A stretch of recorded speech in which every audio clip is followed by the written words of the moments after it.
रंगभूमि में भगवान आज पहुंचे। जितने राजा थे, जितने लोग वहां उपस्थित थे, जिसने भगवान को देखा, जिसकी जैसी भावना थी, भगवान उसे उस स्वरूप में दिखाई पड़ रहे हैं। जो दुष्ट राक्षस थे, राजा थे, उन्हें भगवान साक्षात काल के रूप में दिखाई पड़ रहे हैं। जो संत थे, भगवान उन्हें अपने ब्रह्म के रूप में दिखाई पड़े। जो माताएं थी, भगवान उन्हें अपने पुत्र के रूप में दिखाई पड़ रहे हैं। सबकी जैसी भावना थी, भगवान उसे उस स्वरूप में दिखाई पड़े। भगवान राम को लेकर के, विश्वामित्र जी को लेकर के, जनक जी जो उस सभा में सबसे ऊंचा सिंहासन था, उस सिंहासन पर बिठा दिया। उस सिंहासन पर भगवान बैठ गए। श्री जानकी मैया हाथ में वरमाला लिए आती हैं सखियां। भगवान श्री जानकी मैया के हाथों में वरमाला देती है। मैया वरमाला लेके सभा में पहुंची, लेकिन मैया आती है तो चारों तरफ सबको देख रही है कि भगवान कहाँ बैठे हैं। लेकिन भगवान नीचे तो बैठे नहीं थे कि भगवान दिखाई पड़े। भगवान तो ऊपर बैठे थे कुर्सी लगाए हुए। तो सखी ने कहा, देखो जानकी, आप जिसे ढूंढ रही वो नीचे नहीं बैठे, वो ऊपर बैठे।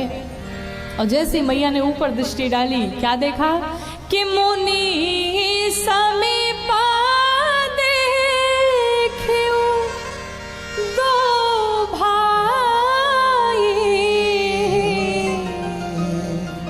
और लगे ललके लोचन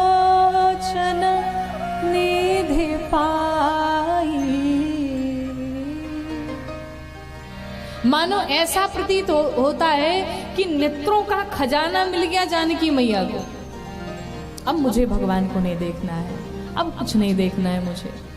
मैया ने हीरे के कंगन पहने हुए थे और उन कंगनों में ही लगी भगवान को देखने। इधर जनक जी ने कहा, मेरा प्रण सुनाया जाए, मेरा प्रण सुनाया जाए।